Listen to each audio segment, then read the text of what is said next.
sotti mais wàññi bu nekk ci benn lay tàmbali. et ça rejoint toujours la souveraineté. Oui. On disait tout à l'heure. Oui. waa déjà ñu baax nañu wax ko ci wolof également. tey liñ fi gis diagnostic sans complaisance. ci document bi nga xam ne defar nañ ko tey jii. ak wax fan lañ war a jëm ci ñaar fukki at ak juróom yi ñu jëm. mu nekk mbir mu am solo surtout xaarande bi xaaroon mais li tax ñuy doon xaar am na solo tey jii. li nga xam ne premier ministre présenté na ko ak équipe bi. jërëjëf Cheikh Bamba damay wax ne dafa am loo xam ne dafa may jaaxal ci réew mi te mi ngi dooree ci conférence de presse bu premier ministre def génne wax na fii lañ fekk réew mi lii mooy chiffres yu exact yi liñ ñu waxoon ñun ba nu gisee lii la ñu ne ko déet waroo wax dëgg maanaam waroo wax dëgg bi quoi parce que boo waxee dëgg bi ñeneen dañuy wàcce sa note dañuy yàq deru Sénégal mais koy nax sa bopp ngay nax boo taxawee na man sama déficit budgétaire lii la te amoo ko mais tôt ou tard tu seras rattrapé par l'histoire alors kon tey jii bu ñuy natt dañuy wax ne xayma bi dafa am solo parce que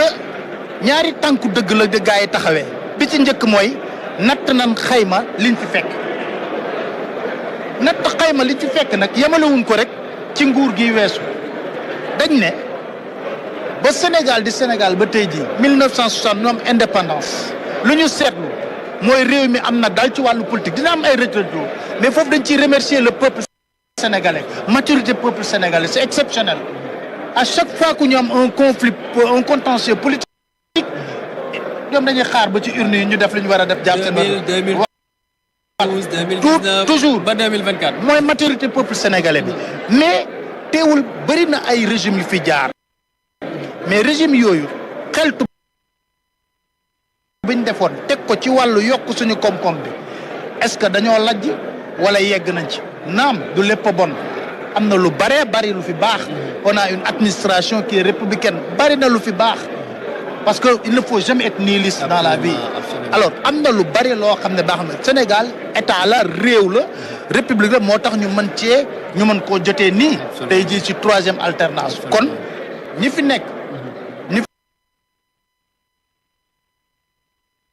nekkoon duñ leen xalab dañuy wax ne am na lu ñu def waaye loolu buñ ko defee ba pare dañ ne est-ce que jéego yi war nañ ko mën a baral ñu ne ankay mën nañ koo baral ñu ne dañ den seet ne dañ den jéggaani bitim réew ay projet PSE dañ ko togg ca France soo xoolee PSE am na Gabon PSE ça veut dire que dañuy ñëw copier coller mais est-ce que dëkku africain yi tey jii waruñoo saytul seen bopp xoolal seen bopp nattal seen bopp ne fii lañ bëgg a dem comme dëkk asiatique yi ni ko defee yeneen réew yi loolu nag dañ ciy gërëm tey taxawaay bu bees bi mooy lan gis nañ ne ay experts sénégalais ñoo càmbar gëstu xool def présentation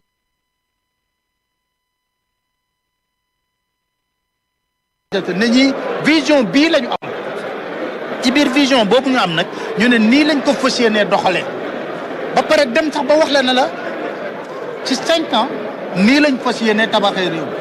amaana mën nga wax ne est-ce que mën nañ ko waaye jéem tële dara ñàkk du mais ñàkk jéem moo bon kon ñii fas yéene nañoo jéem ci kaw gis-gis bu leer nañ coow li da daan bari ñuy wax ne projet la amuñu dara programme mais lépp loo gis homme politique boo gis buy dem campagne day am mébétam lii laa bëgg mais li nga bëgg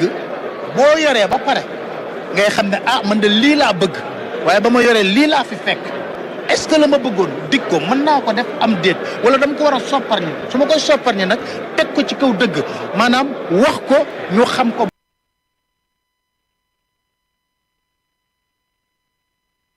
baax a baax loolu nag defe naa ne moom la ñu def tey jii mu nekk lu am solo loo xam ne war nañ ko mën a rafetlu man li ma ci gën a neex moo di ay doomu sénégalais ñoo càmbar mbir mi fas yéene koo liggéey ëllëg nag li ñu war mooy fexe ba askan bi xam fan lañ jëm. mooy appropriation. voilà c'est important. parce que looy defal nit. te xamu ko. foog mu xam ne pour moom la. foog mu xam ko sentir ko mais loolu nag dañ ci wax ne askan bi ñoo war a xippi coow du ñàkk waaye ñi yor nguur ñooy dogal dama ne pouvoir boo ko yoree yaay dogal mais dama ne coow li mënul ñàkk di nga dégg wax ji loolu c'est bien c'est c'est la vitalité démocratique de notre pays ku nekk dina am gis-gisam wax mais ñii la yàlla fal. mais DG ci souveraineté bi parce que da nga joxe exemple bu am sànq wala benn agence par exemple financière wala PTF ba pare ce sont ces sociétés ñoo ñëw exécuter waat les marchés loolu moom dañ na fi moom. mooy place secteur privé national bi. waaw te bëgg nañ leen gën a dooleel. loolu la lay wax toujours. ñoom bu ñu ñëwee dañ lay wax ne agence française de développement def na dugal na 40 milliards jox na ko Sénégal 40 milliards yooyu si suuf soo xoolee texte yi close ñu ne la waaye société française mooy ñëw traité marché bi mais daanaka xaalisu France lañ delloo wat société française mais loolu nag day baax ñun ñoom ful la ju mat dama ne ful la mooy jaay Dakar. bon dañu waxante dëgg non dañu waxante dëgg ku nekk da ngay xool sa bopp man dama bëgg waxuñu dañuy dàq mais xanaa buñ ne am na ay tabax est-ce que tey jii war nañ mën a jëli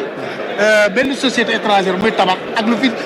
je fais pas de la publicité mais bari na société yoo xam ne dañ leen doon jëli yóbbu leen Gabon ñuy tabaxal Gabon ay société sénégalaise est-ce que tey jii war nañu am benn projet au Sénégal rek ci wàllu tabax état Sénégal di xalaat dem jël société étrangère xel mënu koo nangu wala buñ jëlee ci yenn projet yi man bañu ma de indil société française mais pour ñun ñu mën da nga koy wax na ko pour ma jox la lii faaw nga lëkkaloog société sénégalaise ñu mën cee jàng am transfert de technologie am ci tuuti koppar parce que des fois bu ñu lancé appel d'offre marché yi dañuy wax ne ku amul par exemple un truc boo xam ne de 2 milliards wala 3 milliards duñ la ko mën a jox léegi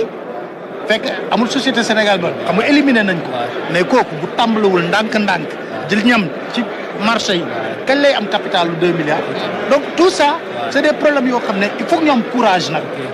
xam nga sànq yaa ngi dégg premier ministre di ko wax ne dafa laaj ay rupture dafa laaj ay courage bu am solo boo xam ne ñi yor réew mi ñoo xam ne nii lañ bëggee mbir yi dox ci loolu nag ñu ànd ceeg askan wi ànd ceeg secteur privé bi ànd ceeg xeltukat yoo xam ne ñi ngi ci réew mi buñ doxalee ñu ne dox na bu dëngee ñu ne jubbanti leen fii noonu la ñu yoree réew. mais monsieur le directeur général je pense qu'on a fait le tour de la question. jërëjëf si li nga àndoon ak ñun directeur général. jërëjëf merci aussi je félicite vraiment toute l'équipe vraiment de la RTS du gulet yàgg nañ ko def vraiment c'était dafa nekk un point très important dans l'histoire du Sénégal mooy le lancement du référentiel et RTS waroon ci jouer partition je pense que joué nañ ko ba mu mat sëkk